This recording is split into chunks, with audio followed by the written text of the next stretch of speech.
کیا ہے، اسی لیے اس کو بہت دفعہ میڈل سے نوازا گیا ہے. اس نے ماس گریو یارڈز کے حوالے سے بات کی، پھر انہوں نے ڈاکومنٹڈ بتایا صرف 3 ڈسٹرکٹس کا جو ہے 3000 سے زیادہ یہ تھے، یعنی جو ہمارے مسنگ پرسن ہیں وہ 8000 سے زیادہ ہے. تو آپ دیکھتے ہیں یہ ایک کمپریہنسو طریقے سے جو بھارت جو ہے، جو کشمیر کی مقبوضہ کشمیر کی جو تحریک آزادی ہے، تو لوگوں کو کس طرح اٹھاتے ہیں، کس طرح غائب کرتے ہیں. پھر جو آپ نے ٹارچر کی بات ہے، کس طرح وہ ٹارچر کرتے ہیں. ٹارچر کے اوپر بھی آتے ہیں. جیسے ابھی ریسنٹ کا واقعہ میں آپ کو آج کل کی خبر بتا رہی ہوں، کلگام سے جو ہے وہ 3 نوجوان غائب ہوتے ہیں، مسنگ ہوتے ہیں. ان میں سے جو ایک کی لاش ہے وہ وہاں پہ ایک نالے سے ملتی ہے، اس کی بڑی بری صورتحال ہوتی ہے، لاش کی بڑی وہ دگرگو حالت کے اندر لاش ملتی ہے. اس کے بعد علاقے میں خوف و ہراس پھیل گیا ہے. تو یہ تو صورتحال انفورسڈ ڈسپیئرنس کے حوالے سے. یہ تو قاضی گنڈ یعنی رام بنگ کے رہنے والے تھے اور سمپلی مزدور تھے، اور ان کو فروری میں اٹھایا گیا ہے. 3 دن پہلے ان کی لاش دی گئی ہے، شوکت کی، اس کے بھائی کی، اور ایک ہے مختار صاحب وہ ہے. تو یعنی وہ 3 دن کے بعد ایک اور بندے کی بھی لاش دی. یہ تو آپس میں بھائی بھی تھے. تو یہ کب کی بات ہے؟ 2-3 دن کی بات ہے. تو یہ کیا میسج دے رہے ہیں کشمیری عوام کو؟ کشمیری عوام کو یہ دیکھ رہے ہیں کہ جو انڈیا جو ہے وہ مقبوضہ کشمیر میں صرف اور صرف جو ہے فورس کے بل بوتے پہ وہاں پہ موجود ہے، اور کشمیریوں کی یہ جو جائز آواز ہے، یہ جو جائز تحریک ہے، یہ جو جائز نعرہ ہے، یہ اقوام متحدہ کے جو قرارداد موجود ہے جس کے حوالے سے کشمیر اپنا حق مانگ رہے ہیں. تو جو بھی بندہ ہے، جو بھی چاہے وہ انوسنٹ ہو، چاہے وہ تحریک کے ساتھ انوالو ہو، اس کو یہ اٹھاتے ہیں اور اس کو غائب کرتے ہیں، اور چند دن کے بعد کسی کی لاش دیتے ہیں اور کسی کو غائب بھی کر دیتے ہیں. تو اسی لیے ہم دیکھتے ہیں یہ جو یعنی یہ association parents of disappearance persons جو ہے پروین اینگر صاحبہ، اور میں جس علاقے سے تعلق رکھتا ہوں اس کا نام ہے بٹا مالو. اس کا بیٹا جو ہے 1990 میں جاوید اینگر اس کو غائب کیا ہے. یعنی وہ ماں اور باقی جو ماں ہیں ابھی بھی اپنے بچوں کے انتظار میں ہے کہ آ جائیں گے، کل آئیں گے، کیونکہ انہوں نے اس کو یعنی اٹھایا ہے، گھر سے اٹھایا ہے، اور آج تک وہ غائب ہے. تو یہیں سے تو وہ ایک نیا فنومینا، ایک نئی کلاس جو صرف مقبوضہ کشمیر میں ایگزسٹ کرتی ہے. یہاں سے یہ مر جوئی جس کو کہتے ہیں ہاف وڈو اور ہاف اورفنس، یہیں سے تو یہ نئی کلاس بن چکی ہے وہاں پر. یعنی اس کا تو دنیا کو معلوم ہی نہیں تھا یہ جو ہاف وڈوز یہ کیا ہوتے ہیں، اور ہاف اورفنس یا ہاف اورفنز بھی جو ہے. اصل میں یہ وہی ہے جن کا بیچاروں کا ابھی بھی پتہ نہیں ہے. وہ عورتیں اسی انتظار میں ہیں جن کے یعنی جو شریک حیات ہے یا جو خاوند ہے ان کو اٹھایا گیا ہے، اور آج تک ان کا پتہ نہیں ہے. ان بچوں کو نہیں معلوم ہمارے والد کے سال میں معلوم کہ ہمارے والد زندہ ہے کہ نہیں ہے. اور یہ 1-2 کیس نہیں ہے، یہ سینکڑوں کیس نہیں ہے، بلکہ یہ ہزاروں کیس ہے. اس لیے ہم دیکھتے ہیں 8000 سے زیادہ جو ہے ہماری حراستی قتل ہوئے. ایون 13000 کا جو فگر ہے وہ تو خود ان کا اپنا ایک سول سوسائٹی ادارہ national federation of Indian women, انہوں نے 2019 کی فیکٹ فائنڈنگ رپورٹ کے اندر یہ خود یہ فگر دیا ہے.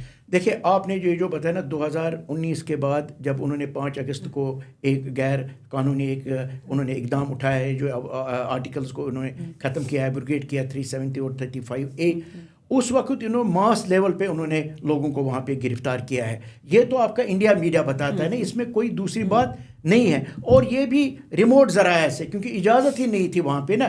تو 13000 سے زیادہ جو ہمارے نوجوان ہیں اسی وقت یعنی 2 مہینے میں انہوں نے ان کو یعنی کہ ابھی جو ایکچوئل مسنگ کشمیری یوتھ ہے، مسنگ کشمیری نوجوان ہے، ہمیں ایکچوئل فگر اس وجہ سے نہیں پتا چونکہ انڈیپینڈنٹ فیکٹ فائنڈنگ جو مشنز ہیں ان کو وہاں پر کس نے آپریٹ کرنے دینا ہے؟ ان کو اجازت ہی نہیں ہے. یعنی اگر ہم دیکھیں گے یہ جو فیکٹ فائنڈنگ مشنز ہوتے ہیں یا جو یعنی یہ وہ وہاں پہ جاتے ہیں جہاں پہ صورتحال ہوتی ہے. یہ میں یہاں پہ بات ضرور کریں، یہ خرم پرویز صاحب کی جو یہ رپورٹ آئی ہے نا، وہ ایک گھر پہ گیا ہے، اس نے ایک کیس کی وہاں پہ جانچ پڑتال کی ہے. یعنی وہ آل جو ہے اتھینٹک ہے اور ڈاکومنٹڈ ہے. تو وہ ایک ایوارڈ لینے کے لیے باہر جا رہا تھا، ایئرپورٹ پہ ان کو گرفتار کیا گیا تاکہ وہ دنیا کو مقبوضہ کشمیر کا جو اصل میں سچ ہے وہ ان کو نہ بتایا جائے. تو اس لیے ہم دیکھتے ہیں کہ اس کا جو ہے تعداد ہم نہیں کہہ سکتے ہیں کتنے ہزار ہے، کیونکہ جس طرح انہوں نے ماس لیول پہ لوگوں کو اٹھایا ہے اور ان نون پلیسز پہ رکھا ہے، پتہ نہیں ہے کتنے کو انہوں نے یعنی یہ مارا بھی ہے اور کتنے زندہ ہے. شیخ صاحب چونکہ آپ کا اپنا خاندان ایک حریت فیملی، آپ لوگوں کی کشمیری فریڈم کے اندر بڑی قربانیاں ہیں اور آپ کے اپنے لوگ بھی گرفتاریاں دیتے رہے ہیں، آپ کو کیا لگتا ہے کہ جس وقت یہ انفورسڈ ڈس اپیئرڈ جو کشمیری نوجوان ہیں ان کے ساتھ بھارتی جیلوں کے اندر جو بھارتی حکومت خانے ہیں ان کے ساتھ کیا سلوک ہوتا ہوگا؟ دیکھیں میں آپ کو بتاؤں گا، ایک ہے طارق احمد ڈار، میں نے اس لیے ان کا نام لیا، اور بھی لوگ ہیں، کیونکہ میں جب نینی جیل الہ آباد میں تھے سید علی شاہ گیلانی صاحب کے ساتھ، تو اللہ تعالیٰ ان کو مغفرت فرمائے، تو یہ طارق احمد ڈار بھی اس وقت میرے ساتھ جیل میں بند تھا۔ پھر یہ طارق احمد ڈار جو ہے، اس کو 2005 جو بلاسٹ ہوئے بمبئی کے، اس میں ان کو انہوں نے گرفتار کیا ہے۔ نہ صرف طارق احمد ڈار بلکہ ایک تھا محمد رفیق شاہ، اور دوسرا جو ہے حسین فاضلی صاحب، یعنی 3 بندے ہیں۔ یعنی یہ بیچارے انوسینٹ تھے without any evidence, without any evidence. اور پھر انہوں نے عدالت نے 2009 میں یہ کہا ہے کہ یہ تینوں انوالو نہیں ہے۔ یہ کس نے کہا ہے؟ یہ ہندوستان کی عدالت نے کہا ہے، یعنی جو ان پہ الزامات تھے۔ پھر 2015 تک ان کو گرفتار رکھا گیا، اور 12 سال کے بعد ان کو یعنی رہائی نصیب وہ ہوئی۔ رودات کیا بتاتے ہیں؟ وہ اب میں اسی پہ آؤں گا۔ فاضلی جو ہے اس کے بعد وہ اس کو انہوں نے بھی چھوڑا ہے۔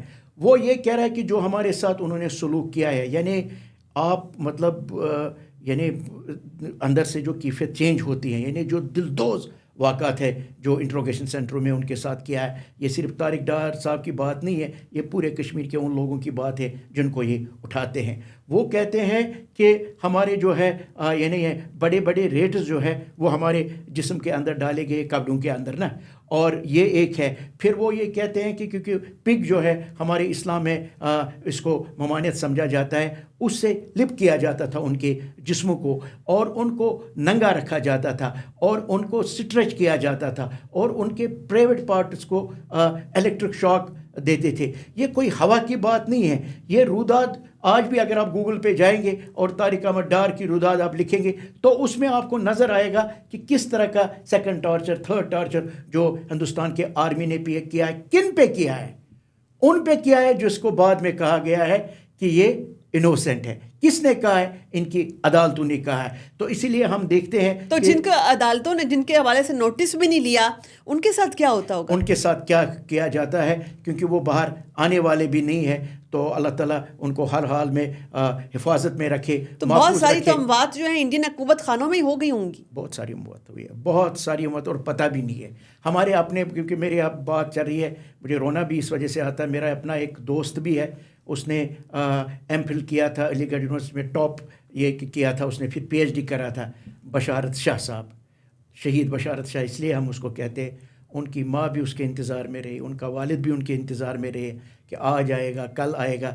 3 بندے ہیں جن کے ساتھ انہوں نے ان کو اٹھایا ہے، 2 بندے ریلیز ہوئے ہیں، آج تک وہ بیچارہ نہیں ہے۔ ماں بھی اسی انتظار میں رہے، وہ اللہ کو پیاری ہوئے، باپ بھی اسی انتظار میں رہے، وہ اللہ کو پیارے ہوئے، اور ایسے ہزاروں لوگ ایسے ہی ہے بشارت، اور لاکھوں خاندان اپنے پیاروں کا انتظار کر رہے ہیں، لاکھوں خاندان اسی طرح۔ مگر کیا شیخ صاحب کوئی کسی بھی قسم کا کوئی مسنگ پرسن کمیشن کیا انڈین عدالتوں نے تشکیل دیا؟ کیا انڈین عدالتی انصاف کا جو نظام ہے وہ کشمیر کے اندر جا کر، مقبوضہ کشمیر کے اندر جا کر اس کی ریٹ ختم ہو جاتی ہے؟ دیکھیں، جو یہ ہندوستان کے دعوے ہیں نا، چاہے سیکولر کا، ڈیموکریٹک کا، انصاف کا، آزاد عدلیہ کا، آزاد میڈیا کا، مقبوضہ کشمیر میں یہ آپ کی بات بالکل درست ہے، یہ بالکل جو ہے وہاں اس کا ریورس ہوتا ہے۔ بلکہ ستم ظریف ہی یہ ہے کہ یہ جو ان کے جو بھارتی فوجی جو ہے، جو ہینس کرائمز میں ملوث ہوتے ہیں، ٹھیک ہے، مارنے میں ملوث ہوتے ہیں، ان کو کیا کیا جاتا ہے؟ ان کو میڈلز، پرائزز اور پروموشن سے نوازا جاتا ہے۔ کن لوگوں کو؟ جو ان مجرمانہ یعنی یہ کلپریٹس جو ہوتے ہیں۔ تو یہ ہے مقبوضہ کشمیر کی صورتحال، یہ ہے مقبوضہ کشمیر کا حال۔ اگر آپ کشمیر کے حوالے سے بات کریں گے تو یہ جو جتنے بھی بلیک لاز ہے وہ صرف انہی فوجی جو یہ ملوث ہوتے ہیں ان کو یہ امپیونٹی دیتے ہیں۔ تو اس لیے یہ جو تو امپیونٹی دینے کے لیے تو انہوں نے لائسنس دیا ہوا ہے، آرمڈ فورسز دیا ہے۔ دیکھیں، armed forces special powers act دیا ہوا ہے ان کو، ڈسٹربڈ ایریاز ایکٹ دیا ہوا ہے ان کو prevention of in lawful activities act دیا ہوا ہے۔ یہ تمام لائسنس ہیں کہ جس کو مرضی قتل کرو، جس کشمیری کو مرضی قتل کرو۔ جتنے بھی یہ بلیک لاز ہے جو آپ نے نام لیا ہے، تو ان کو اسی لیے وہاں پہ یعنی وہ لاگو ہے تاکہ ان کو امپینٹی ملے، اور یہ کسی عدالت میں جواب دہ نہیں ہے، بلکہ میں نے جو آپ کو کہا ہے ان کو پرائزز سے اور پروموشن سے نوازا جاتا ہے۔ اسی لیے میں کہتا ہوں کہ کشمیری جو ہے نا، ہم یہ سمجھتے ہیں کہ بھارت جو ہے وہ صرف اور صرف جو ہے ہمارے لینڈ سے انٹرسٹ ہے، انسانوں کے ساتھ ان کا کچھ بھی نہیں ہے، اور دا موسٹ ملٹرائزڈ زون جو ہے وہ مقبوضہ کشمیر ہے۔ 10 لاکھ سے زیادہ فوج وہاں پہ موجود ہے، وہاں پہ بلیک لاز ہے، اور وہاں پہ ہر طرح سے جو ہے لوگوں کی زندگی کو اجیرن بنایا گیا۔